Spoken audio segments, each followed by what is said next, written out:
warahmatullahi wabarakatuh. Bismillahirrahmanirrahim. Alhamdulillahi rabbil alamin. Wassalatu wassalamu ala ashrafil mursalin wa imamil muttaqin Sayyidina Muhammadin wa ala alihi wa ashabihi ajma'in, amma ba'du. Yang saya hormati guru saya, orang tua saya, Bapak Kiai Haji Adnan Nawawi, para imam, ketua dan pengurus Ta'mir Masjid Muawwanah, bapak-bapak dan ibu-ibu, apa kabarnya? Sehat? Baik, pada kesempatan kali ini kita lanjutkan ngaji fikih muamalah. Bab yang kita ambil pada kesempatan kali ini, Bapak Ibu, hukum jual beli kredit. Karena simpang siur di media sosial, jual beli kredit itu hukumnya haram, walaupun itu sebetulnya pendapat segelintir orang. Kalau saya ditanya apa hukumnya jual beli kredit, ya hukumnya mubah, hukumnya boleh. Kita harus punya solusi hukum. Sama kayak orang ngomong begini, Pak, nggak boleh sistem uang kartal. Kita ini kan uang kartal ya, di mana nilai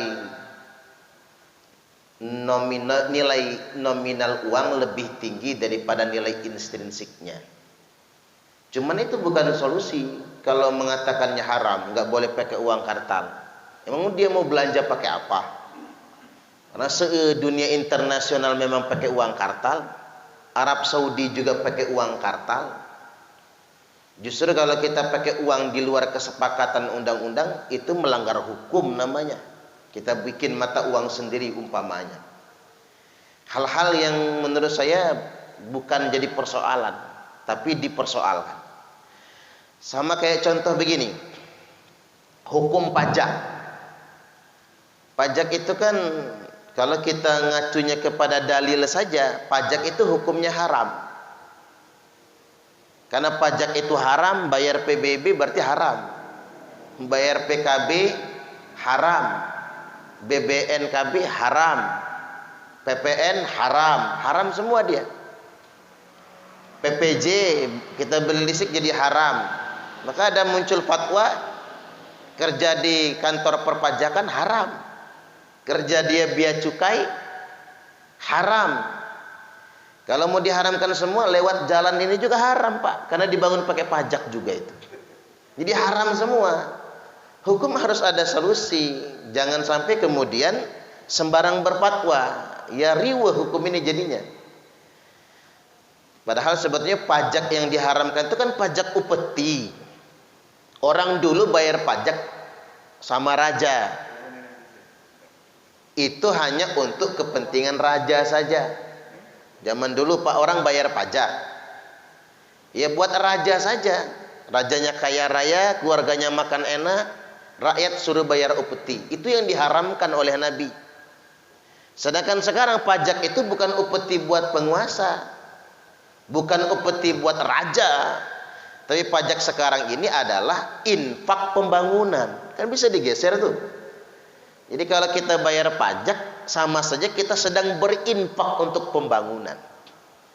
Jadi rakyat Indonesia ini yang bayar-bayar pajak ini kayaknya masuk surga semua, Pak. Ya kan sedekah jariah itu. Kita bayar pajak itu sedekah jariah. Karena digunakan untuk pembangunan, bangun sekolah, bangun jalan, fasilitas umum dan lain sebagainya. Lebih baik kita geser ke sana. Ini saya ambil contoh sederhananya begitu. Ketika hukum tidak boleh asal ditetapkan, tapi nggak punya solusi, malah yang muncul adalah kerusakan. Tidak boleh sedemikian rupa. Seandainya nggak ada pajak, dari mana bangun? Termasuk flyover itu, dari mana bangunnya? Jalan dari mana bangunnya? Kalau nggak ada pajak penerangan jalan, Gimana jalan bisa terang? Ini semua ada karena kita bayar pajak. Walaupun pemerintah yang menerima pajak, jangan menyalahgunakan pajak. Korupsi namanya itu. Korupsinya yang haram, bukan pajaknya. Baik, pada kesempatan kali ini masuk, itu cuma studi kasus saya ambil, artinya perlu kehati-hatian menetapkan hukum. Jangan sampai hukum ditetapkan, malah muncul kekacauan. Tentang jual beli secara cicilan atau kredit, saya ingin tegaskan bahwasanya hukum asal jual beli mubah. Hukum asal jual beli itu mubah. Walaupun jual beli itu bisa menjadi wajib, bisa menjadi sunnah, dan bahkan bisa menjadi haram, sesuatu yang terlarang. Saya ambil contoh sederhana. Jual beli itu bisa menjadi wajib ketika seorang yang berhutang, hutangnya banyak, dan hartanya itu, jumlah hutangnya lebih banyak daripada hartanya, maka menjual hartanya itu menjadi wajib hukumnya. Bahasa orang sekarang apa? Sita jual, Pak. Dia punya hutang, rohannya, anggunannya, rumahnya, dan dia nggak kebayar utangnya tersebut, cicilannya itu, maka wajib baginya menjual barang gadai itu, rumahnya tersebut. Namanya sita jual. Hukum jual beli begitu menjadi wajib. Jual beli itu bisa menjadi sunnah terhadap sesuatu. Misalnya Pak Haji Barusman butuh barang saya, butuh banget, butuh sangat. Sedangkan saya tidak begitu membutuhkannya, maka beliau menawar barang saya untuk dibeli.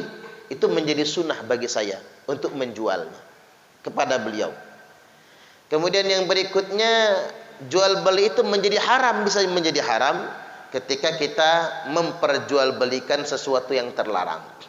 Contoh misalnya jual beli barang najis, jual beli babi dan lain sebagainya misalnya. Nah, hukum asal jual beli adalah mubah hukumnya. Allah Subhanahu wa taala berfirman, tercantum dalam kitab, dalam surah Al-Baqarah ayat 275. A'udzubillahi minasyaitonir rajim. Wa ahallallahu al-bai'a wa harramar riba.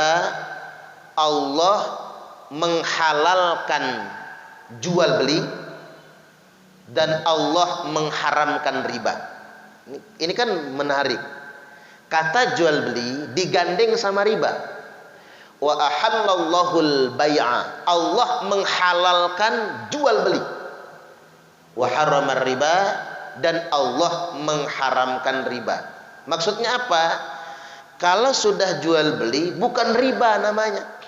Dan riba itu bukan jual beli.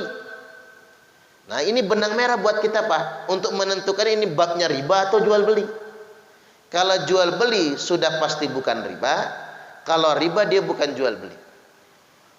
Karena nggak boleh orang menganggap riba jual beli dan tidak boleh menghukumi jual beli dengan riba. Nggak boleh juga. Dia harus dipisahkan sedemikian rupa.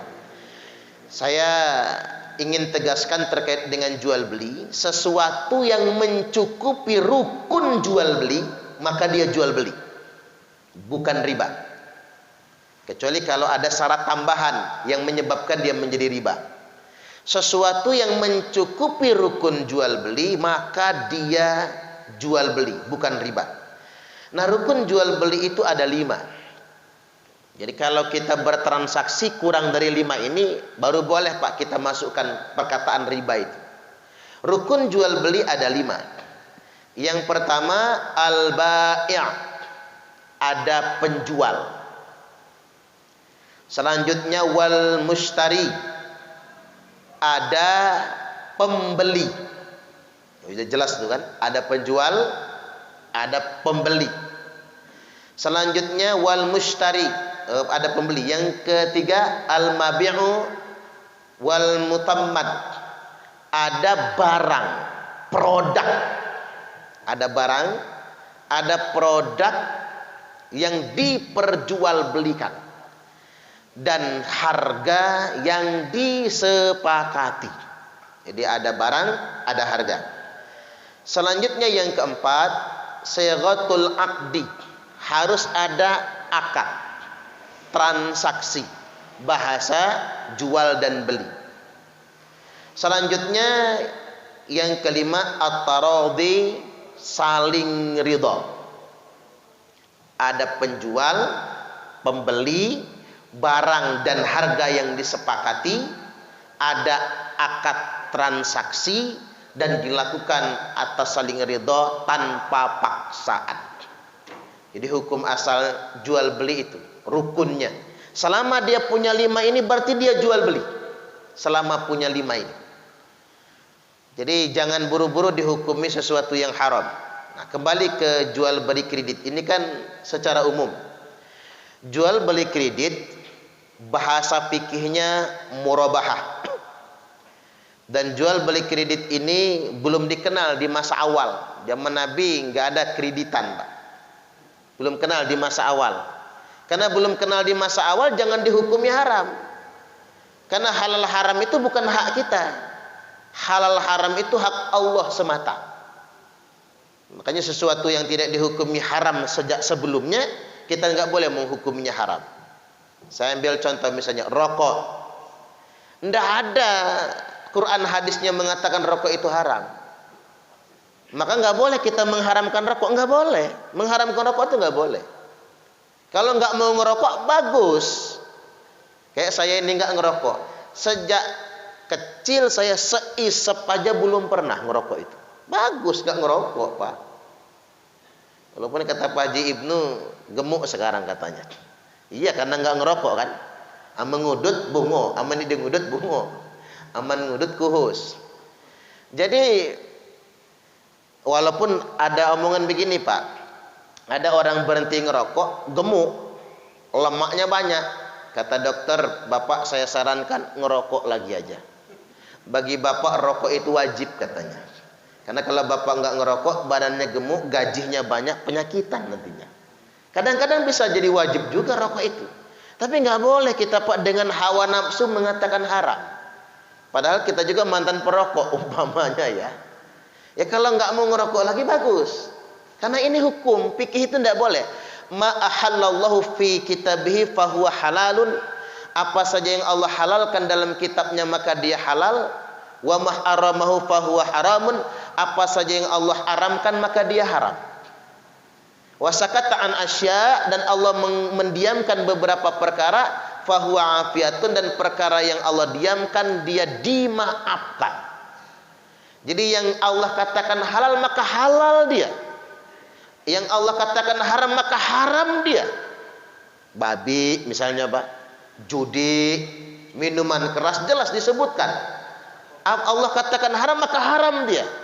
Tapi sesuatu yang Allah tidak katakan haram, tidak Allah katakan halal juga, perkara yang dimaafkan.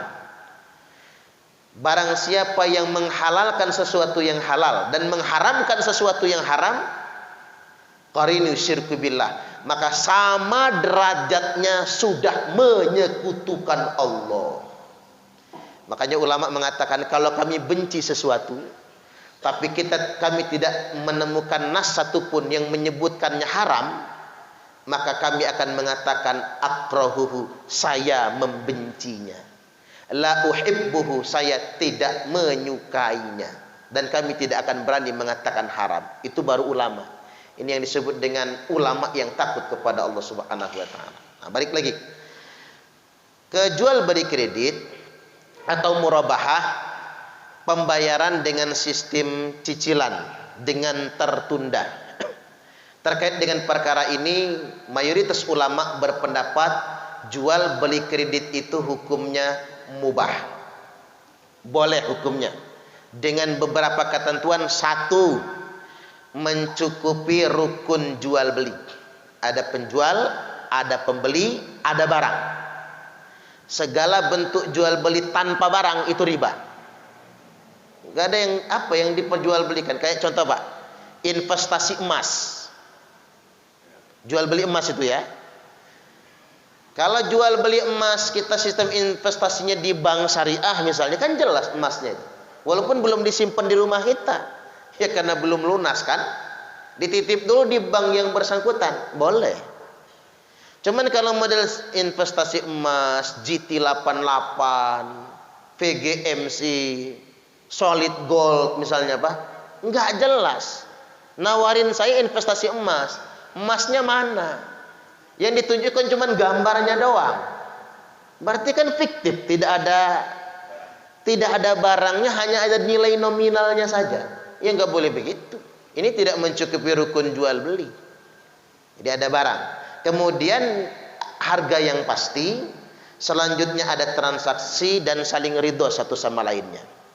Yang kedua, ulama menetapkan untuk murabahah, harga pokok harus diberitahukan.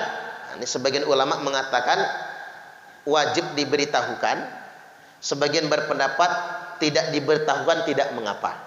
Tapi kalau saya mengambil pendapat harga pokok, harga asal produk itu harus diberitahukan, dan margin keuntungan yang diambil pun harus disampaikan. Saya ambil contoh sederhana, misalnya harga pokok mobil 100 juta. Bahasa ininya Pak, OTR ya Pak. OTR ya. Harga pokok mobil 100 juta. Itu harga dealer Pak, di penjualan resmi. Kan dealer kan nggak jual kreditan soalnya, jualnya cash.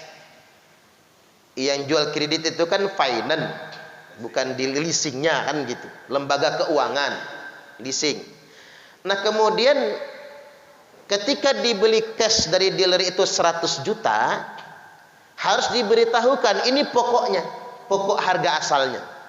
Ini dijual ke kita dengan cara kreditan, dengan cara cicilan, dengan mengambil margin keuntungan berdasarkan waktu. Itu boleh dalam hukum Islam. Per bulan misalnya ngambil margin keuntungannya 0,5%, 0,7, 0,8, 0,9, umpama ini ngambil margin keuntungannya. Berapa lama dia melakukan transaksi jual belinya? Selama 3 tahun misalnya. Nah dari pokok harga 100 juta dan dihitung plus margin misalnya, ketemulah angka 130 juta umpama ini. Selama 3 tahun dia membayarnya, maka harga pokok transaksi dalam murabahah jual beli kredit itu senilai 130 juta. Jadi ini umpama ini mobil Pak. Mobil ini harganya bukan lagi 100 juta. Kalau sudah di murabahah, berarti harga mobil ini adalah harga 130 juta. Inilah harga yang wajib kita bayar. Dengan rentang waktu yang sudah disepakati setiap bulan selama 3 tahun misalnya. Seumpama ini Pak, baru sebulan kita nyicil, mobil ini akan kita lunasi. Maka yang wajib kita bayar bukan 100 juta, tapi tetap 130 juta. Setahun lunas tetap 130 juta bayarnya. 2 tahun 130 juta bayarnya. 3 tahun 130 juta bayarnya. Karena itu harga yang disepakati. Setelah diambil margin dari harga pokoknya, dari pihak leasing ngejual sama kita. Loh sekilit amat, karena itu harga. Agar dia ada kepastian harga. Nah tinggal kita yang ngomong minta diskon. Boleh minta diskon. Makanya bapak-bapak kalau bermuamalah ke bank syariah, jangan anggap dua harga itu, tidak. Satu harga. Harga setelah dihitung margin, itulah harga jual belinya. Begitu datang kita sebulan ke bank syariah, utang saya transaksi, jangan nyebut utang ya. Transaksi saya mau lunasin. Mobilnya mau saya bayar lunas atau rumah mau saya bayar lunas. Begitu dihitung, Pak, kita sepakat harganya dari awal 300 juta. Maka Bapak wajib melunasinya 300 juta. Enggak bisa marah kita, Pak. Itu hak mereka. Karena itu sudah disepakati sebagai harga. Cuman kita bisa ngomong, tolong didiskon, dipotong. Nah, nanti mereka akan buat hitungan diskonnya. Nah, itulah murabahah, jual beli secara kredit. Jadi hukum asalnya boleh. Termasuk jual beli rumah. secara kredit. Karena ada itu jamaah saya nggak mau ngeredit. Karena tadi kejebak pendapat di YouTube itu. Ada ustadz ngomong jual beli kredit hukumnya haram. Akhirnya dia nggak ngeredit. Ada rumah subsidi nggak mau. Pokoknya haram aja bawaannya. Akhirnya dia nggak ngeredit, yang ngontrak. Ya nggak apa-apa, dia sanggupnya ngontrak. Saya nanya, lu ngontrak berapa sebulan? 1,5 juta kata dia. Kalau ngambil rumah subsidi udah lunas itu pak. Rumah subsidi cuma 800, 900. Karena kemakan yang sedemikian rupa. Sekali lagi ingin saya tegaskan, jual beli kredit hukumnya mubah. Mengambil margin keuntungan dari situ hukumnya juga mubah. Karena begini, kita kejebak dengan bahasa bunga bank. Bunga bank haram. Begini pak, secara konvensional, bank konvensional nyebutnya bunga-bunga. Bank syariah nyebutnya margin. Sama itu, margin juga. Bahasa Inggrisnya margin semua. Dan zaman Nabi itu nggak ada bunga bank, istilah itu nggak ada. Istilah margin itu nggak ada. Maka kalau kita hukumi haram, keharaman itu harus ada dalilnya. Kan sering saya sampaikan. Kalau bab ibadah, kita mengamalkan sesuatu, tanya mana dalilnya. Sampean sholat subuh, mana dalilnya? Puasa Ramadan, mana dalilnya? Tapi kalau bab muamalah ditanya mana larangannya, mana yang mengharamkannya, bukan mana dalilnya ketika orang mengamalkan. Karena hukum asal muamalah itu hukumnya mubah. Hukum asal muamalah hukumnya mubah sampai datang dalil yang mengharamkannya. Baik, yang berikutnya, jangan pula begini pak. Saya dikasih brosur perumahan syariah. Kata saya harga rumah ini kalau cash berapa? 150 juta. Kalau di cash tempo 150 juta selama 2 tahun. Kalau dicicil KPR sama 150 juta. Kata saya ini nipu namanya, nipu. Nggak boleh jual beli begitu. Loh kok nipu Pak Ustadz? Ini kan syariah. Harus satu harga, nggak boleh 2 harga. Tidak ada larangan tentang 2 harga. Yang tidak boleh itu 2 akad dalam satu transaksi. Apa namanya? 2 syarat dalam satu transaksi. Saya mau beli mobil kamu, asal kamu beli rumah saya. Itu ya nggak boleh. Harga boleh beda-beda, boleh Pak. Ya kalau harga nggak boleh beda, uni-uni di bambu kuning dosa semualah. Jual baju banyak betul harganya. Pedagang dia pembeli A harganya 100 jadinya, pembeli B 120, pembeli C 130. Bukan begitu maksudnya. Ini malah nipu. Ternyata harga rumah itu kalau dihitung logika ekonomi akuntansinya, kalau dibeli cash cuma 70 juta harganya. Harga OTR tadi bahasanya kan gitu, itu cuma 70 juta. Tapi kalau dicicil selama 15 tahun misalnya jadi 150 juta. Ini kan namanya nipu atas nama syariah. Jadi jangan gagap syariah, harus kasih tahu. Ini kalau cash harganya 100 juta, kalau dicicil 15 tahun harganya 150 juta. Boleh. Orang mau pilih yang mana? Mau beli cash dia atau mau beli secara cicilan? Itu hukumnya mubah semua. Baik, satu hal lagi sebelum kita tanya jawab ingin saya pertegas. Kita ini sering terjebak dengan kalimat faman zada awis tazada fahuwa riba. Barang siapa yang menambah atau minta ditambah maka dia riba. Ini jangan dijadikan kaidah am, jangan dijadikan kaidah umum. Karena bahasa ini ada sambungannya, Pak, ada kaitannya. Terkait dengan riba asal. Ad-dhahabu bid-dhahabi, Nabi bersabda, emas dengan emas, jual beli, beli emas pakai emas, waznan biwaznin, harus sama timbangannya, mitlan bimitlin, sama kualitasnya, semisal yadan biyadin, cash, tangan ke tangan. Nggak boleh terhutang. emas dengan emas, sama timbangannya, sama kualitasnya, harus dilakukan secara cash.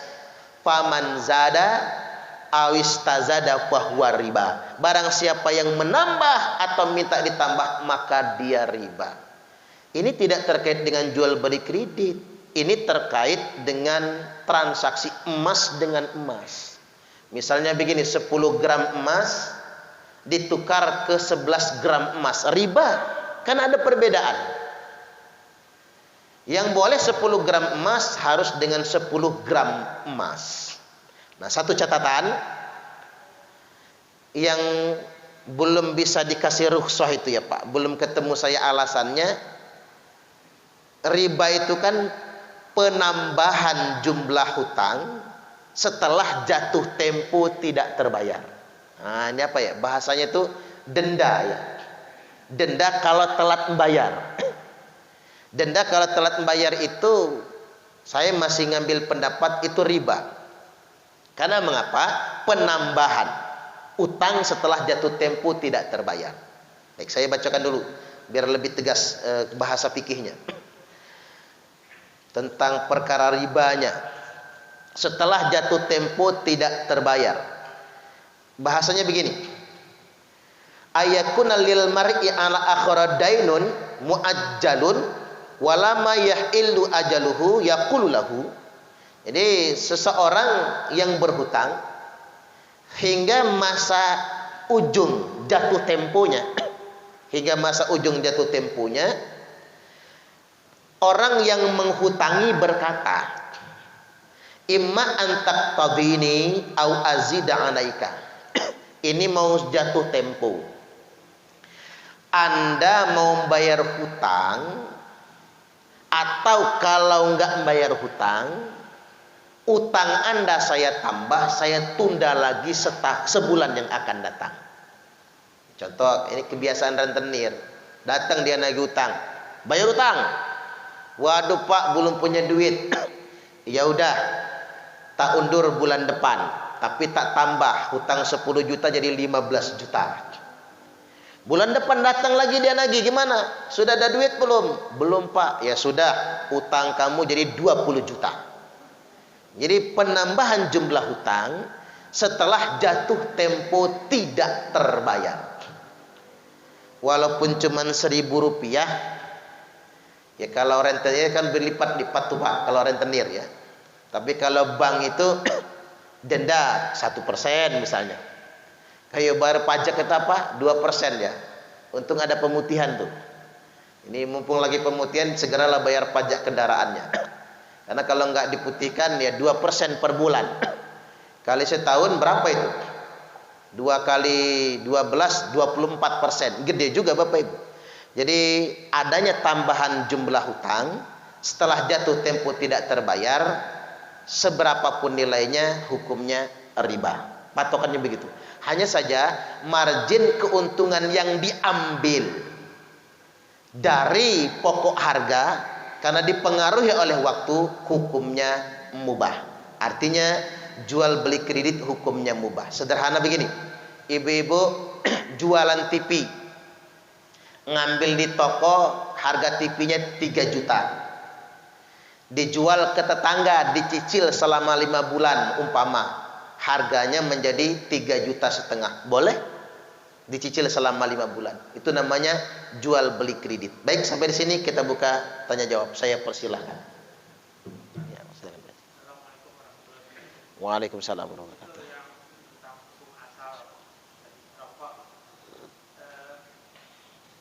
Saya ingin pendekatannya yang juga tidak ada di dalam Quran adalah narkotik. Karena ini sangat tipis ya sebetulnya. Kalau mau lihat dari segi kesehatan, sama-sama rusak. Ya, siapa bilang rokok itu tidak merusak secara kesehatan? Dokter manapun pasti bilang merusak. Nah sekarang, apakah kalau kita ngambil seperti itu berarti narkotik halal atau mubah? Itu gimana menurut Pak Ustadz? Jadi saya minta urutan penentuan hukumnya. Ini hukum asalnya tidak ada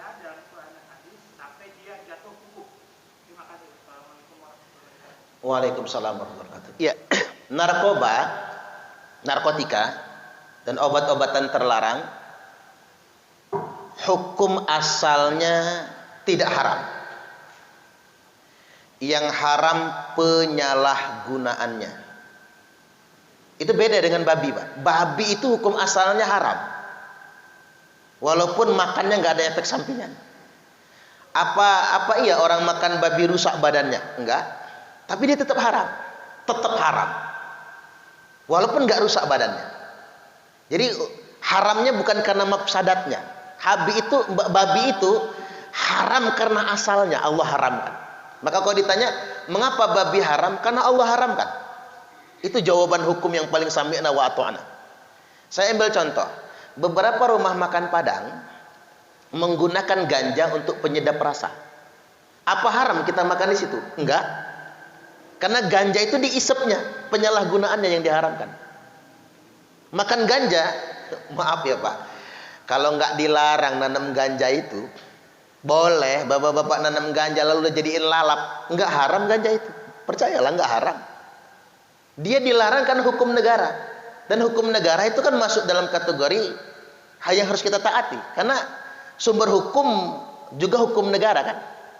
Ati Allah wa ati'ur Rasul wa ulil amri minkum. Taatilah Allah, taatilah Rasul dan pemerintah yang ada di antara kalian. Kayak contoh obat-obat medis itu. Ada orang kena asam urat, disuntik kan, hilang rasa sakitnya. Itu apa itu? Itu pasti narkoba itu kan Pak, yang disuntikkan itu, penghilang rasa sakit. Apa bahasa itunya, psikotropika. Jadi itu kalau orang kena asam urat, rematik gitu kan, sering disuntik sama dokter itu, hilang rasanya kan? Oh ya, itu kan heroin kan? Steroid, nggak tahu saya istilahnya.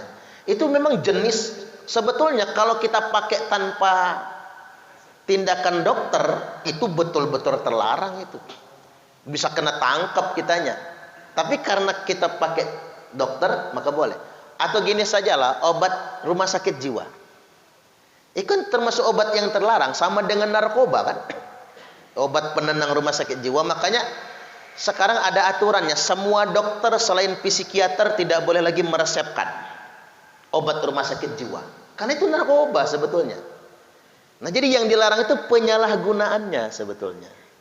Bukan unsur itunya. Makanya ada yang nanya, Ustadz, Mike Tyson itu kan Islam, tapi dia bisnis ganja gitu. Ya karena dia tinggal di negara yang nggak dilarang. Ganja tersebut tidak dilarang. Itu hukum asalnya. Jadi ketika orang memakai narkoba dan rusak badannya, itu yang disebut dengan menzolimi diri sendiri. Kan pakai narkoba tadi. Jadi kalau orang ngeganja, ngisep, ya, membahayakan dirinya sendiri. Tapi ketika ganja itu kayak orang Aceh dijadikan lalapan, ya emang nggak ada bahaya apa-apa, nggak jadi masalah yang sedemikian rupa. Nah ini Pak, ya saya perlu garis bawahi. Contoh begini, semua yang berbahaya belum tentu haram. Lebih bahaya extra jos daripada ngerokok. Extra jos itu tiap hari aja minum satu saset Pak. Bede, tunggu aja pankreasnya rusak, livernya rusak, ginjalnya rusak. Tiap hari satu saset. Tapi bapak-bapak ngudut rokok sehari 3 bungkus belum tentu penyakitan. Percayalah sama saya. Katanya rokok dapat menyebabkan serangan jantung. Katanya. Tapi saya lihat yang kena serangan jantung nggak ada yang ngerokok itu. Subhanallah pasif. Itu argumentasinya sedemikian rupa ya. Dan artinya begini. Ya betul juga sih Pak. Rokok dapat menyebabkan serangan jantung. Ternyata yang menyebabkan serangan jantung itu rokok dapat. Kalau rokok beli mah enggak Pak. Makanya kalau rokok jangan dapat ya Pak, beli aja kalau rokok itu. Balik lagi, sepanatik apapun kita jangan mengharamkan rokok. Tidak boleh. Katakanlah makruh saja. Contoh lagi saya sederhanakan. Makan super mie, mie instan, jangan nyebut merek lah ya. Makan mie instan. Tiap hari makan 1 bungkus saja. Percayalah, dalam sekian tahun pasti jadi penyakit itu. Tapi apa ada orang yang mengharamkan mie instan? Tidak ada. Apa ada yang mengharamkan keratin deng, mengharamkan ekstra jos M150, ndak ada. Cuma tetap kita harus diberikan pemahaman. Jangan sering-sering makan mie, bahaya. Boleh, bagus kita ngasih pemahaman. Jangan sering-sering minum extra jus, kalau bisa nggak usah, karena ada efek sampingannya. Sama, berhentilah kalau bisa ngerokok, karena itu berbahaya. Tapi secara hukum agama kita tidak bisa mengharamkannya. Jadi tetap pakumnya harus ke sana. Ketika kita mengharamkan untuk pribadi kita, silakan. Tapi kalau untuk orang lain tak boleh kita melakukannya. Apalagi sampai kita begini, Pak, alah kiai ngerokok, nggak guna ilmunya, nggak mau saya mendengarkan ceramahnya. Ada yang begitu? Tidak boleh. Karena rokok bukan sesuatu yang haram. Walaupun kiai yang ngerokok, dengarkan ceramahnya. Rokok bukan haram soalnya. Kecuali kiainya nyate babi tiap hari. Baru kita nggak usah mendengarkan ceramahnya. Jadi sekali lagi, sesuatu yang kata kita ada mafsadatnya, belum tentu hukumnya menjadi haram. Maka katakanlah makruh saja. Jadi demikian. Ya, Assalamualaikum warahmatullahi wabarakatuh. Assalamualaikum. Berkaitan dengan transaksi dua barang, itu hukumnya haram tadi, Ustaz. Nah, bagaimana dengan transaksi yang terjadi di masyarakat ini? Misalnya ada orang tukar tambah, seperti rumah dengan mobil, atau mobil dengan tanah. Satu itu. Kedua, kalau tadi anak kredit dengan jatuh tempo yang terlambat terkena denda, itu hukumnya haram kan, Ustaz. Tapi perbankan di Indonesia ini, baik itu konvensional maupun syariah, itu mereka mengenakan ini tambahan denda, Pak. Dan demikian. Terima kasih. Assalamualaikum warahmatullahi wabarakatuh. Waalaikumsalam. Waalaikumsalam warahmatullahi wabarakatuh. Begini, tukar tambah yang dilarang itu hanya untuk 3 barang riba. 3 barang riba. Dan tidak boleh diperluas, hanya untuk 3 barang riba saja. Apa 3 barang riba itu? Wa innama yakunu fid dhahabi wal fiddati wal mat'umat. Riba hanya terkait dengan 3 barang pokok: emas, perak, dan makanan pokok penguat badan. Hanya 3 itu saja terkait dengan riba. Jadi begini, nggak bolehnya bagaimana? Tukar tambah emas dengan emas, itu riba, nggak boleh. Walaupun istilahnya tukar tambah. Ya. Contoh misalnya emas 10 gram ditukar dengan emas 11 gram tapi nambah duit. Nah itu riba. Walaupun ada tambahannya tadi, Pak, itu riba. Emas dengan emas, perak dengan perak, perak dengan perak, beras dengan beras, jagung dengan jagung, kedelai dengan kedelai. Tukar tambah hanya untuk 3 barang riba itu saja: emas, perak, dan makanan pokok. Selain barang riba boleh ditukar tambahkan. Misalnya apalagi bersilang. Ya, bersilang. Contoh, sama-sama barang riba tapi bersilang. Emas ditukar dengan perak, boleh ditukar tambahkan. Tapi itu pun secara cash, tidak boleh tempo dia. Kalau untuk barang riba, emas ditukar dengan perak, boleh ditukar tambahkan. Atau kedelai ditukar sama beras, boleh ditukar tambahkan. Kan dia sama-sama makanan pokok memang, tapi beda jenisnya, maka boleh ditukar tambahkan. Atau selain barang riba, mobil tukar rumah, jelas banget boleh. Mobil harganya 200 juta, rumah harganya 300 juta. Yuk kita tukarkan. Yang punya mobil tinggal nambah 100 juta lagi. Dan kemudian dilakukan secara cicilan misalnya, boleh juga, tidak jadi masalah. Tetapi yang tidak boleh tadi barang riba, emas sama perak, tapi secara cicilan, itu tidak boleh. Khusus barang riba. Kalau di luar barang riba, boleh-boleh saja. Karena bahasa fikih itu begitu, Pak. Wa innama yakunu fid dhahabi wal fiddati. Kata innama itu hanya membatasi barang itu saja. Kecuali kalimatnya begini, wa inna riba fid dhahabi wal fiddati wal mat'umat. Sesungguhnya riba itu dalam urusan emas, perak, dan makanan pokok.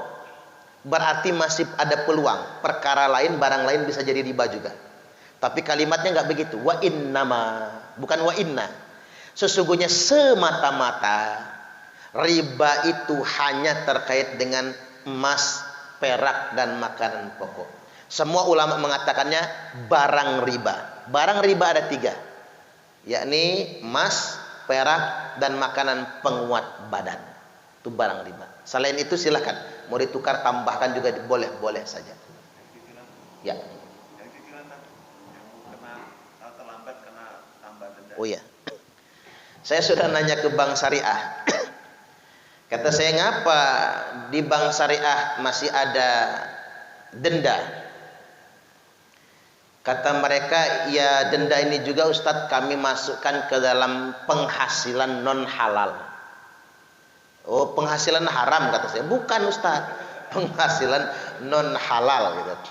Saya agak bingung dengan bahasa ini ya Pak. Mau dikatakan haram, mestinya dia gunakan dengan perkataan penghasilan non halal gitu. Mestinya dia katakan subhat sajalah kalau dia ingin melembutkannya gitu. Kalau non halal berarti haram. Bukan haram, non halal katanya. Subhanallah. Jadi begini, tapi kata mereka itu terpaksa. Lo ngapa kata saya? Karena ketetapan Bank Indonesia. Nggak boleh tidak.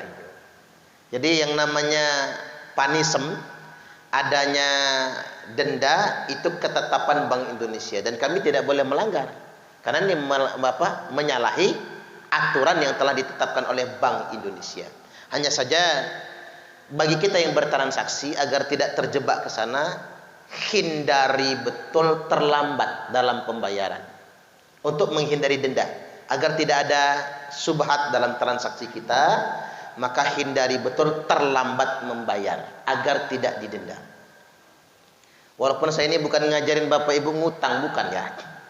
Karena saya punya prinsip hidup, lebih baik nggak punya utang. Ini mohon maaf buat yang suka jualan mobil ini, maaf Haji. Kalau di Auto 2000 kan harus selalu baru soalnya ya. Tapi kalau showroom biasa kan nggak harus baru kan Pak Haji ya. Jadi lebih baik beli Kijang Super. Kita punya uang 40 juta Pak. Lebih baik beli Kijang Super daripada nyicil Avanza baru. Itu kalau prinsip saya. Tapi kan kalau yang baru nggak dandan-dandan Ustadz, cuman utang itu membebani Bapak Ibu. Jadi orang sekarang salah Pak. Riweh pakai masker, physical distancing, cuci tangan, kayaknya riweh banget. Pengajian dibatasi, sholat harus berjarak. Padahal sebetulnya Bapak Ibu, penyebab penyakit itu bukan makanan, bukan faktor yang ada di luar kita. Penyebab penyakit itu pikiran. Dan pikiran yang paling membebani adalah cicilan. Kalau kita mau tebak, yang kena corona itu jangan-jangan orang banyak cicilan lah Pak. Karena kan pikirannya nemen tuh, apalagi zaman sekarang ini Pak. Banyak orang yang nemen mikirnya, daya tahan tubuhnya menurun. Al-wahmun nisfudda. Rasa cemas dan khawatir itu separuh dari penyakit. Kita ini walaupun sehat walafiat, segar bugar, kalau sudah pikirannya nggak tenang, gelisah hatinya, cemas, percayalah, nggak harus corona. Penyakit apapun pasti mendekat sama kita. Makanya yang harus kita damaikan tuh hati dan pikiran kita. Makanya pemerintah jangan melarang taraweh, jangan melarang pengajian. Kalau ngelarang hajatan setuju saya. Karena hajatan itulah yang bikin pening kan. Yang namanya hajatan pasti banyak utang habis itu nantinya. Nah akhirnya penyakitan. Jadi saya ini, kita ngaji fikih muamalah ini bukan ngajarin ngutang, bukan. Hanya saja kalaupun memang mesti begitu dan sanggup bayar, silakan, hukumnya nggak haram. Kalau saya ngajarin orang tuh begini Pak. Kalau sudah punya rumah, kata saya, kebutuhan sandang pangan papannya cukup, nggak lagi riweh, mau beli mobil secara cicilan silahkan. Tapi begini prinsipnya, kalau nggak kebayar pulangin, jangan jadi beban. Jangan kemudian nutup cicilan ngutang sono sini, tambah riweh dia. Kalau nggak sanggup bayar pulangin. Terus cicilan sudah masuk, ikhlaskan kata saya. Itu bukan hak kita kalau belum lunas, pulangkan sudah, selesai, agar nggak jadi beban. Atau sekalian jangan nyicil sama sekali. Jadi demikian penegasannya. Baik, masih ada?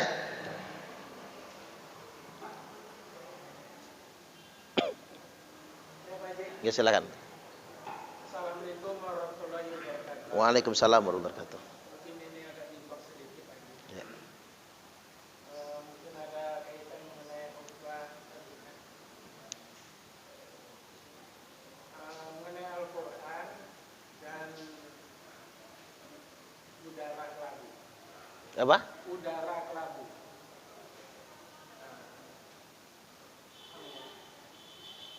Waktu argumen itu saya dengar mengenai ada kaitan mengenai kiamat, menjelang kiamat atau pagi. Kalau nggak salah itu. Apakah benar menjelang mendekati kiamat itu Al-Quran itu pas dibuka nggak ada tulisannya? Terus itu mengenai udara kelabu itu, udara kelabu itu Polusi. khusus untuk umat Islam. Masa di Islam kita mati tidak terasa. Tapi kalau untuk umat non Islam tidak apa-apa. Apakah benar itu? Ya. Ya. Iya. Alamat tanda-tanda akhir zaman sudah banyak ya Pak. Sudah banyak. Tetapi tidak boleh juga dipositifkan kiamat akan datang seolah-olah sekarang. Tidak boleh juga meyakinkan, karena kiamat ini hanya urusan Allah. Dulu Nabi menceritakan Dajjal, seakan-akan Dajjal itu akan muncul dalam waktu dekat, seolah-olah Pak. Sampai sahabat kan ketakutan semua. Kata sahabat, kata Umar, ya Rasul, kalau Dajjal muncul tak ajak berantem, bahasanya. Saya agak perluas jawabannya ya Pak. Saya ajak berantem. Kata Nabi, nggak bisa. Kamu tidak bisa mengalahkan Dajjal. Jadi kalau Dajjal muncul, lebih baik kalian sembunyi di rumah kalian masing-masing. Bacalah surah Al-Kahfi ayat 1-10. Agar Dajjal tidak masuk ke rumah kalian. Sehebat apapun kalian tidak bisa mengalahkan Dajjal. Yang bisa mengalahkannya cuman Nabi Isa Al-Masih alaihi salam. Artinya Nabi dulu bercerita tentang Dajjal seolah-olah bagi sahabat sangat dekat waktunya, tapi sudah 14 abad ke sini belum ada. Jadi kita wajib mengimani adanya Dajjal itu. Tetapi tidak boleh meyakinkan seakan-akan hari ini juga ada. Tidak boleh. Karena itu bukan urusan kita, urusan Allah Subhanahu wa taala. Nah, contoh misalnya kiamat akan datang, tidak akan datang kata Nabi sehingganya Mekah menjadi subur. Mulai orang lihat, oh banyak pohon di Mekah. Nah, mau kiamat nih misalnya kan. Mau kiamat. Ya bisa jadi yakin ya kiamat itu datang, tapi nggak boleh meyakini mau kiamat nih, mau kiamat. Di Mekah sudah hujan salju misalnya kan. Sudah mulai ada rumput misalnya. Kemungkinan bisa jadi. Termasuk tadi kalau tanda yang paling dekat ketika keluar asap dari sela-sela bumi, kemudian setiap orang beriman kena itu mati semua Pak. Kita lagi pengajian di Muawarah ini mati semua. Itu sudah masuk ke fase kiamat kubro itu Pak, kiamat besar. Artinya orang Islam itu dimatikan semua. Tapi itu pasca Nabi Isa sebetulnya. Setelah Nabi Isa wafat meninggal dunia. Sekarang Nabi Isa aja belum turun kan. Setelah Nabi Isa wafat meninggal dunia ada asap, semua orang mati semua. Tinggal sisa orang kafir di muka bumi ini. Makanya kiamat tidak akan terjadi selama masih ada orang beriman. Al-Quran itu sudah nggak ada tulisannya lagi, hapus, hilang tulisannya. Masjid-masjid kosong. Karena orang maksiat semua nantinya. Maka terjadilah gerhana matahari total 3 hari berturut-turut. Gelap, hari pertama gelap, hari kedua gelap, hari ketiga gelap. Hari berikutnya tiba-tiba terang, matahari muncul. Orang senang semua karena terang. Tapi matahari tidak ada di sebelah timur, ada di sebelah barat. Baru orang berbondong-bondong lari masuk masjid bertobat. Tapi tidak ada lagi gunanya tobat ketika matahari sudah terbit dari tempat terbenamnya. Itu sebenarnya kiamat kubra. Kalau saya sih yakin kiamat, kita harus yakin semua kiamat. Tapi mengenai waktunya, wallahu a'lam bishawab. Makanya kalau saya lihat hujan ya Pak, hujan adalah tanda kiamat tidak terjadi di zaman kita. Karena kiamat tidak terjadi kalau hujan masih turun. Karena mau terjadinya kiamat, mau datangnya Dajjal itu diikuti dengan kemarau 3 tahun berturut-turut. Tahun pertama dikurangi 1/3 hujan, tahun kedua dikurangi 2/3 hujan, tahun ketiga tidak ada hujan sama sekali. Karena tidak ada hujan sama sekali, maka semuanya kering. Tidak ada yang bisa ditanam dan tidak ada yang bisa dimakan. Maka semua orang kelaparan. Duit bapak-bapak yang triliunan di bank itu nggak bisa dimakan, Pak. Kertas semua juga itu nggak bisa dimakan, kering semua. Saat itu semua negara hancur, semua negara. Amerika hancur, Cina hancur, negara-negara Arab hancur, Afrika hancur, Indonesia pun hancur. Nggak ada lagi negara di dunia ini. Ya gimana? Hancur semua. Nggak ada mobil, nggak bisa jalan, apa nggak bisa jalan.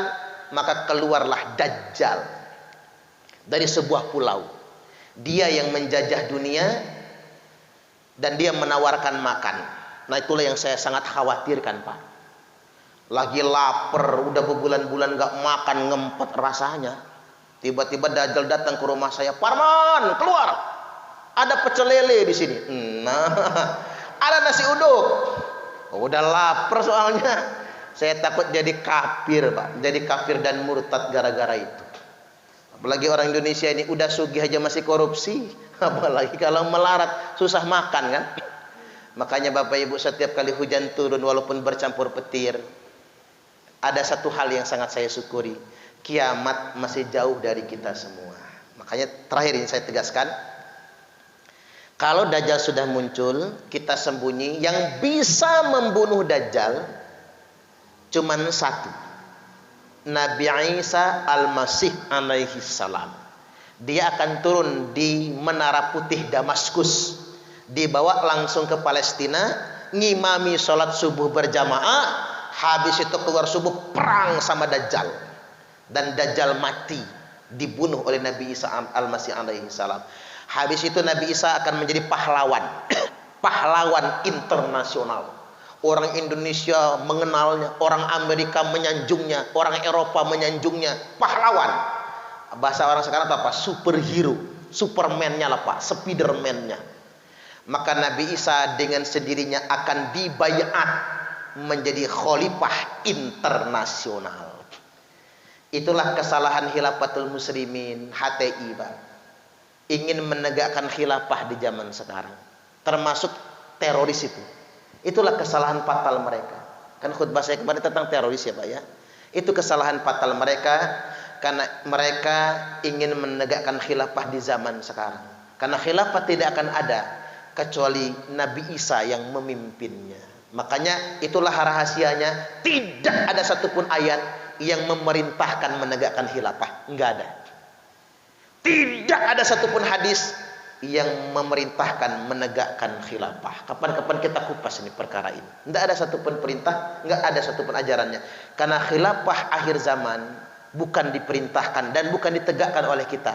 Ada, diberi oleh Allah nanti saat Nabi Isa sudah turun. Makanya saya yakini pas betul pemerintah membubarkan HTI. Karena kalau nggak dibubarkan, Mbak, mereka maksa menegakkan khilafah. Padahal perintahnya nggak ada, hancur negara kita ini. Bukti nyatanya apa? Di Libanon HTI sudah bikin onar, rusak-rusakan. Tambah lagi ISIS, Pak. Rusia, Irak, hancur-hancuran. Gara-gara apa? Ingin menegakkan khilafah. Khalifahnya namanya Abu Bakar Al-Baghdadi. Sampai sekarang nggak kelar-kelar perang Irak Suriah itu.